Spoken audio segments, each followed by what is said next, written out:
வணக்கம். ஒரு நண்பர் ஒரு கேள்வியை கேட்டிருந்தாரு வாட்ஸ்அப்ல. உயிரும் ஆன்மாவும் ஒன்றா அப்படின்னு சொல்லி கேட்டிருந்தாரு. அப்புறம் உடம்புல 3 உடம்பு இருக்குன்னு சொல்றாங்களே, அதை பத்தி கொஞ்சம் சொல்லுங்கன்னு கேட்டிருந்தாரு. அவரை மாதிரியே இந்த சந்தேகம் நிறைய பேருக்கு இருக்குங்கிறதுனால அதை இன்னைக்கு தெளிவுபடுத்தலாம் அப்படின்னு சொல்லி இந்த டாபிக் எடுத்திருக்கிறேன். உயிர், உடம்பு, மறுபிறவி. மறுபிறவி உண்டா இல்லையா, அதுக்கு திருமந்திரம் என்ன சொல்லுது பாடம். இப்ப நண்பர் கேட்ட மாதிரி உயிரும் ஆன்மாவும் ஒன்றுதான். உயிருங்கிறது விஞ்ஞான பெயர், ஆன்மாங்கிறது மெய்யான பெயர். நம்ம இந்த தத்துவத்தின்படி பரமாத்மாவிலிருந்து பிறந்த ஜீவாத்மா எல்லாரும் ஒரு நாள் பரமாத்மாவை அடைந்தே தீர வேண்டும். அத ஜீவாத்மா என்று சொல்லக்கூடிய ஜீவன் அல்லது ஆன்மா, உயிர் என்று சொல்லக்கூடியது, அதற்கு அந்த கர்ணவினை ஆற்றுவதற்கு ஒரு கருவி தேவைப்படும் அல்லவா. அந்த கருவிதான் உடம்பு. அப்போ நம்ம வினையாற்றுவதற்கு ஒரு இன்ஸ்ட்ருமெண்ட் வேணும். அந்த இன்ஸ்ட்ருமெண்ட் தான் உடம்பு.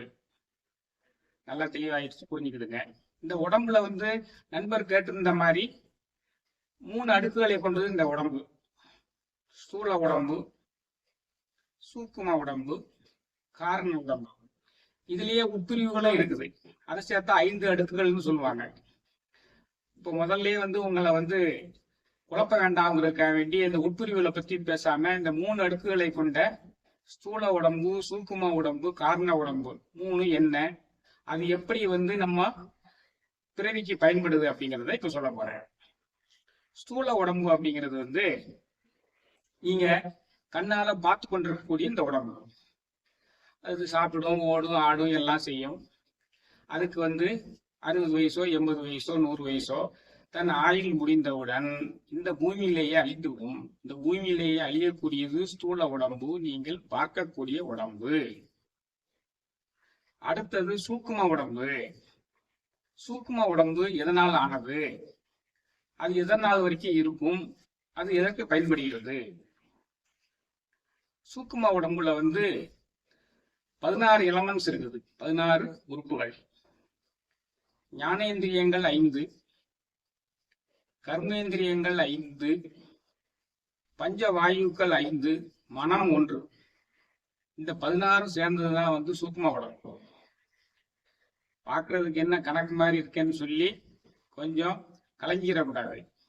இந்த சூக்கும உடம்புக்குரிய எலமெண்ட்ஸ் இப்ப ஒண்ணா சொல்லிட்டு இருந்தோம்னா உங்களுக்கு அந்த இது ஈஸியா புரிஞ்சிடும். ஞானேந்திரியம் என்பது கண்ணு, காது, மூக்கு, நாக்கு, தோல். நல்லா புரிஞ்சுக்கிடுங்க. இதான் ஞானேந்திரியங்கள். கண்ணு பார்க்கும், காது கேட்கும், மூக்கு நுகரும், நாக்கு சுவைக்கும், தோல் தொடு உணர்ச்சியை உணரும். இது கண்ணால் பார்க்கக்கூடிய உணர்ச்சிகளை ஏற்படுத்தப்பட்டதுனால ஞானேந்திரியங்கள் என்று சொல்லப்படுது. அடுத்து கர்மேந்திரியங்கள் 5ன்னு சொல்றோம் இல்லையா. அது கை, அது எடுத்தல் கொடுத்தல் வேலையை செய்யும். கால் நடத்தல் வேலையை செய்யும். கை, கால், வாய், அது கடிப்பதற்கும் தின்பதற்கும் உண்பதற்கும் பருவதற்கும் பயன்படுகிறது. கண்ணால் பார்க்கக்கூடிய செயல்களை பூரா செய்யக்கூடியது. அதான் கர்மேந்திரியங்கள் அதுக்கு பேர் வச்சாங்க. அடுத்த 2 எருவாய், கழிவுகளை நீக்கக்கூடியது, எல்லாத்துக்கும் தெரியும். அடுத்தது கருவாய், உயிரணுக்களை உற்பத்தி செஞ்சு அதை வெளிப்படுத்தக்கூடியது. இது கர்மவினை ஆற்றக்கூடிய கர்மேந்திரியங்கள். ஞானேந்திரியங்கள் 5, கர்மேந்திரியங்கள் 5. பஞ்ச வாயுக்கள் மொத்தம் தச வாயுக்கள் இருக்குது. அதுல 5 வாயுக்கள் மட்டும்தான் இந்த சூக்ம உடம்புல சேருது. அந்த வாயுக்கள் என்ன, பிராணன், மூச்சுக்காற்று. அது நம்ம உடம்புல சுவாதிஷ்டானம் என்று சொல்லப்படக்கூடிய பகுதியிலிருந்து உற்பத்தியாகி மேல் நோக்கி சென்று மூக்கு வழியாக வெளியேறி விடுகிறது. மேல் நோக்கி செல்லக்கூடிய மூச்சுக்காற்று. சுவாதிஷ்டானம்ங்கிறது தொப்புளுக்கும் நம்ம கருவாய்க்கும் கரெக்டா இடையில இருக்கக்கூடியது சுவாதிஷ்டானம். அந்த பகுதியில இருந்து நேர மேல போய் மூக்கு வழியா வெளியேறிடுது. மேல் நோக்கி செல்லக்கூடிய வாயு. பிராணன். அபானன் அதே இடத்துல இருந்து ஆரம்பிச்சு கீழ் நோக்கி போகக்கூடியது அபானன், மலர்காற்று. அது மலங்களையும் கழிவுகளையும் தள்ளுவதற்கு, சிறுநீர் கழிப்பதற்கும் மலம் கழிப்பதற்கு பயன்படுகிறது. பிராணன், அபானன். அடுத்து வியானன், தொழிற்காற்று.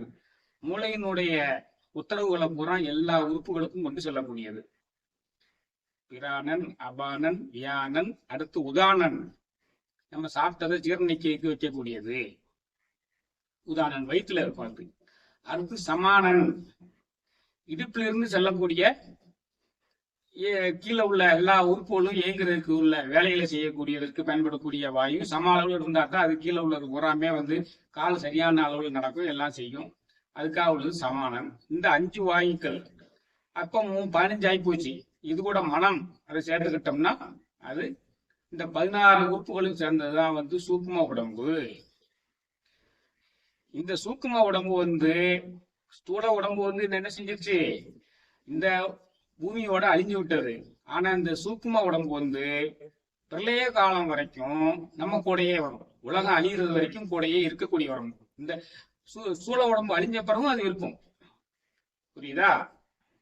அதுக்கு பிறகு காரண உடம்பு.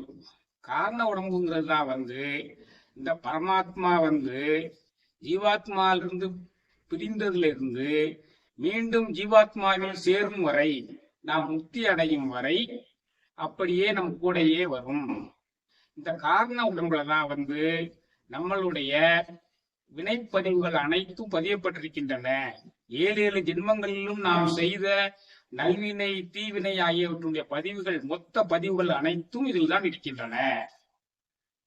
சரி, இப்போ மறுபிறவியை பத்தி திருமந்திரம் என்ன சொல்லுகிறது?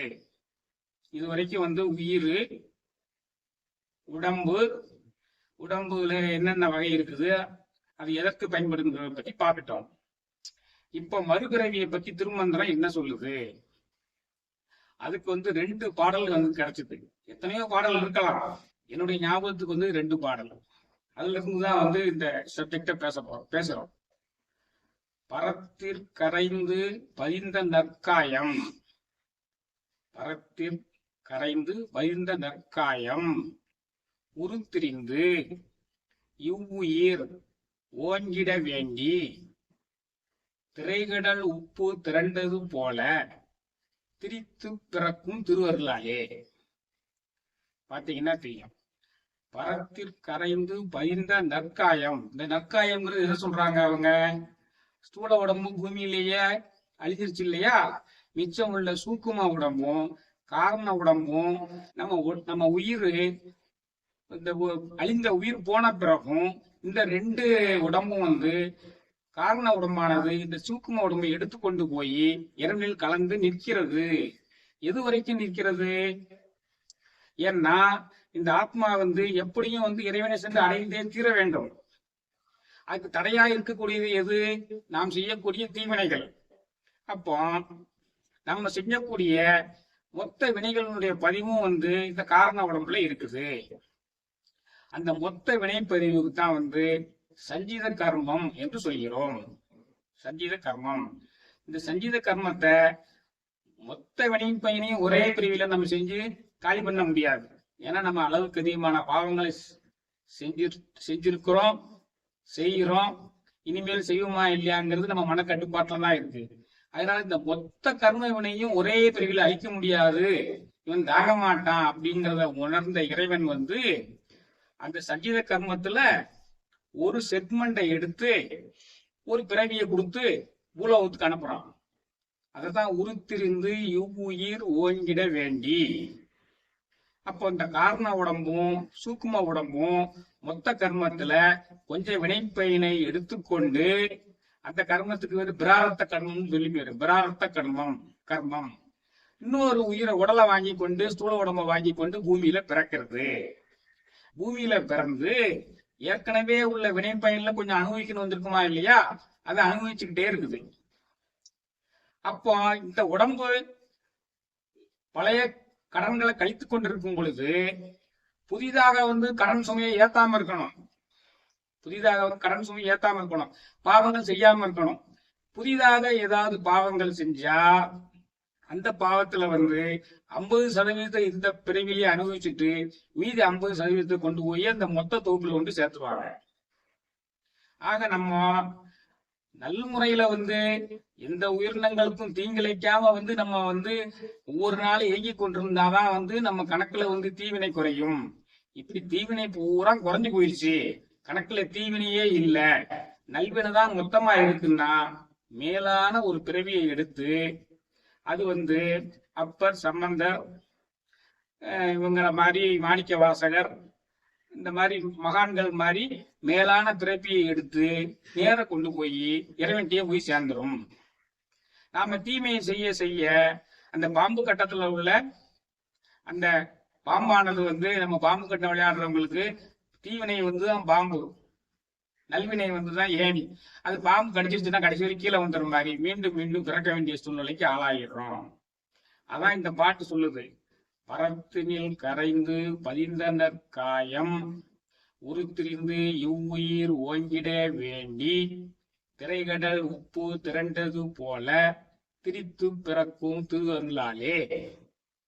அப்ப கடவுள்கிட்ட போய் பிறக்கும்னு சொல்லிட்டாங்களே, கடவுள்கிட்ட போய் சேருமா? சேருங்கிறது தான் ஒரு பாட்டு இருக்குது.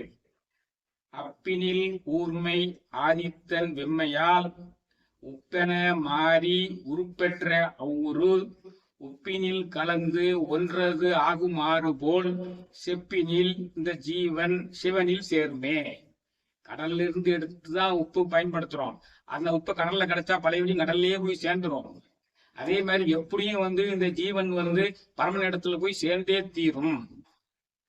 அப்போ அந்த ஆன்மா என்ற உயிர் வந்து இறைவனில் சேருவதற்காக செல்லக்கூடிய தன்னுடைய முயற்சியில அதற்கு ஒரு இன்ஸ்ட்ருமெண்டாக இருக்கக்கூடியதான் இந்த உடம்பு அப்படிங்கறது இப்ப தெளிவா புரிஞ்சுக்கிட்டீங்க.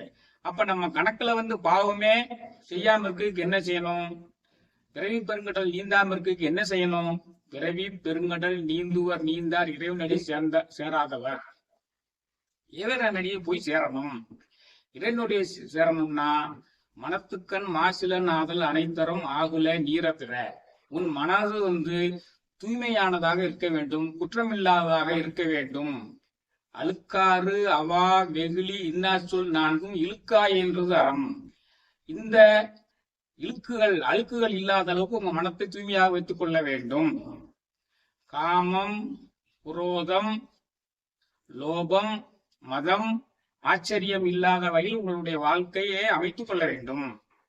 மதம் என்றால் ஆசை, மதம் என்றால் ஆசை.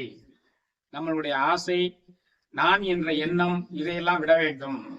நான் நான் நான் என்ற எண்ணத்தை விட வேண்டும். அதான் மதம். காமம்ங்கிறது வந்து பேராசை. ஆண் பெண்ணிடம் கொள்ளக்கூடிய ஏற்படுவது ஆசையோ, பெண் ஆண் காமம் என்று கருதக்கூடாது. காமம் என்பது பேராசை. குரோதம் என்பது கோபம். லோபம் என்பது சுயநலம். ஏற்கனவே மதம்ங்கிறது சொல்லியாச்சு. மதம்ங்கிறது வந்து கர்வம். ஆச்சரியம்ங்கிறது வந்து பொறாமை. இந்த குணங்களை எல்லாம் விட்டு ஒவ்வொரு நாளும் காலை எழுந்தவுடன் இன்று அனைத்து உயிர்களுக்கும் தீங்கிழைக்காமல் நான் வாழ வேண்டும் என்ற உறுதியை எடுத்துக்கொண்டு அனைத்து உயிர்களுக்கும் தீங்கிழைக்காமல் வாழ்ந்தால் நம்மளுடைய கணக்கில் வந்து பாவம் குறையும். பாவம் குறைய குறைய குறைய புதிதாக சேராமல் இருக்க இருக்க நமக்கு மேலான பிறவி கிட்டும். அதான் சிவைய நம என சிந்தித்திருப்பாருக்கு அபாயம் ஒரு நாளும் இல்லை. உபாயம் இதுவே மதியாகும், அல்லாத எல்லாம் விதியே மதியாய்விடும். நீ சிவையனமே சிவையனமே சிவையனமே சிந்தித்துக் கொண்டிருந்தால் உங்களுக்கு வந்து இந்த தீவினைகள் உங்களை வந்து அண்டாது. எப்ப வந்து தீவினைகள் அண்டாதோ அப்பொழுது வந்து உங்களுடைய மனம் தூய்மையாக இருக்கும். மனம் தூய்மையாக இருந்தால் நீங்கள் உங்களுடைய இறைவனை நோக்கிய பயணம் முன்னோக்கி செல்லும். இதுதான் வந்து இந்த பிறவியில நம்ம எடுத்துக்கொள்ள வேண்டிய, தெரிந்து கொள்ள வேண்டிய விஷயம். அப்ப மறுபிறவி உண்டா? உண்டு. உன்னுடைய வினைப்பயனை நீ அனுபவித்து தீர்க்கும் வரை இந்த பிறவி வந்து தொடர்ந்து கொண்டே இருக்கும். நீ பிறவி பெருங்கடலில் நீந்திதான் ஆக வேண்டும். ஆக எந்த உயிரினங்களுக்குமே தீங்கிழைக்காமல் நான் வாழ வேண்டும் என்ற உறுதியை நீங்கள் எடுத்துக்கொண்டால்தான் இந்த பிறவி பெருங்கடலில் நீந்தி கடக்க முடியும். அப்பா நான் வேண்டுதல் கேட்டு அருள் புரிதல் வேண்டும். வள்ளலார் இதான் வந்து கேட்கிறார். அப்பா நான் வேண்டுதல் கேட்டு அருள் புரிதல் வேண்டும், ஆறு உயிர்களுக்கெல்லாம் நான் அன்பு செயல் வேண்டும். எல்லா உயிரினங்கள்ட்டையும் நீ அன்பு செஞ்சுட்டேன்னா உன் கணக்குல தீவினை ஏறாது. எப்பாரும் எப்பதமும் எங்கனும் நான் சென்றே எந்தை நினது அருப்புகளை ஏம்பிக்கிடல் வேண்டும். எங்க போனாலும் உன்னுடைய பெருமைகளை பத்தி பேசிக்கொண்டிருக்கவே வேண்டும். இப்ப எங்கேயுமே போக வேண்டியதில்லைங்கிறதுனாலதான் இந்த யூடியூப் மூலமா, இந்த சேனல், ஆன்மீக சேனல் மூலமா எல்லா இடங்களுக்கும் இந்த இறை தத்துவத்தை கொண்டு சேர்க்கணுங்கிறத நம்ம செய்யறோம். அந்த காலத்துல அது இல்லாததுனாலதான் இந்த வரியை வச்சாரு. எப்பாரும் எப்பதமும் எங்கனும் நான் சென்றே எந்தை நினது அருப்புகளை எம்பியுள் வேண்டும். செப்பாத மேல்நிலை மேல் சுத்த சிவமார்க்கம், செப்பாத மேல்நிலை மேல் சுத்த சிவமார்க்கம் திகழ்ந்தோங்க அச்சோதி செலுத்திடல் வேண்டும். நீங்க ஜோதி வடிவாக உள்ள இறைவன் வழிகாட்டினாத்தான் நம்ம இந்த சிவமார்க்கத்தை பின்பற்ற முடியும். செப்பாத மேல்நிலை மேல் சுத்த சிவமார்க்கம் திகழ்ந்தோங்க அச்சோதி செலுத்திடல் வேண்டும். தப்பேது நான் செய்யணும் நீ ஒருத்தல் வேண்டும். தலைவனினை பிரியாத நிலைமையும் வேண்டுவனே என்று உங்களுடைய வாழ்க்கையை அமைத்துக் கொண்டால் அரிது அரிது மானிடராய் பிறத்தல் அரிது என்ற இந்த மானிட பிறவி எடுத்ததனுடைய பயனை நீங்கள் அடையலாம். ஏன்னா புல்லாகி பூடாய் புழுவாய் மரமாகி பல்விருகமாகி பறவையாய் பாம்பாகி கல்லாய் மனிதராய் பேயாய் கணங்களாய் வல்லசுராகி முனிவராய் தேவராய் செல்லா நின்ற இத்தாவர சங்கமத்துள் எல்லா பிறப்பும் பிறந்திழைத்தேன் மாணிக்கவாசகர் சொல்றார். எல்லா பிறப்பும் பிறக்குறீங்க, ஆனா மனிதனா பிறந்தவங்க மட்டும்தான் வினைப்பயனை கழிக்க முடியும். மனித பிறவிதான் கடவுளை அடைவதற்குரிய ஒரு பிறவி. மற்ற பிறவிகள்ல கடவுளை நீங்க நேரடியா அடைய முடியாது. ஏன்னால் மற்ற பிறவிகள்ல மற்ற உயிரினங்கள் சிந்திக்க தெரியாதனால, இந்த கடவுள் நாமத்தை பற்றி சிந்திக்க முடியாதனால அவர் இறைவனை அடைய முடியாது. ஆக நம்மளுடைய பரத்திலிருந்து நம்ம பிறந்த நம்ம இந்த ஜீவாத்மா மீண்டும் இறைவனை அடைய வேண்டும் என்றால் நாம் நம்மளுடைய வினைப்பயனை நல்வினை பயனாக மாற்றி கடவுளுடைய நாமத்தை போதித்துக் கொண்டு தீவினை அண்டாத வகையில் நாம் வாழ்ந்து வந்தால் என்றேனும் ஒரு நாள் நிச்சயமாக மோட்சத்திற்கு செல்லலாம். அந்த வீடு பேறு பெறும் வரை உங்களுடைய காரண உடம்பு நம் கூடையே தான் கொண்டிருக்கோம். நீங்க எதையுமே ஏமாற்ற முடியாது.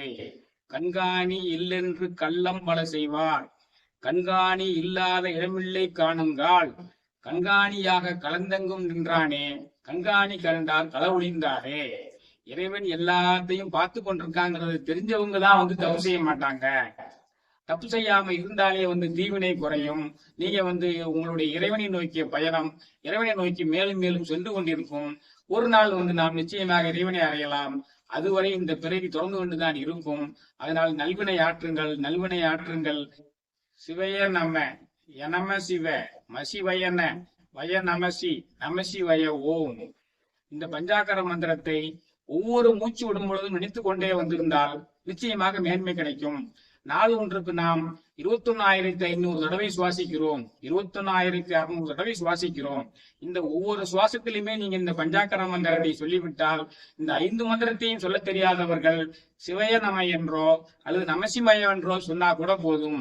சொல்லிக்கொண்டே வந்தீர்களால் ஒரு நாளைக்கு நீங்கள் குறைந்தது 21,600 முறை சொல்லலாம். இந்த மந்திரங்கள் உரி ஏற ஏற உங்களிடம் இந்த உடம்பு பொன் போல் மாறி தீ எண்ணங்கள் எல்லாம் உங்களை விட்டு அகன்றோடிவிடும். தீ எண்ணங்கள் அகன்றோடி விட்டால் நீங்கள் முக்தி அடையலாம். எல்லோருக்கும் இந்த வாய்ப்பை இறைவன் அருள் இருக்கிறான் என்று சொல்லி இந்த உரையை இத்துடன் நிறைவு செய்கிறேன். அனைவருமே இதை பார்த்து கேட்டு பயன்பெற்று பிடித்திருக்கிறவர்கள் சப்ஸ்கிரைப் செய்யுமாறு கேட்டுக்கொள்கிறேன். வியூவர்ஸ் எண்ணிக்கை மிக அதிகமாக இருக்கிறது. அதில் 10% கூட சப்ஸ்கிரைப் செய்யாமல் இருக்கிறீர்கள். நீங்கள் சப்ஸ்கிரைப் செய்தால்தான் உங்களுடைய ஆதரவு எனக்கு கிடைத்திருக்கிறது என்று அர்த்தம் என்று கூறி நன்றி கூறி விடைபெறுகிறேன். நன்றி, வணக்கம்.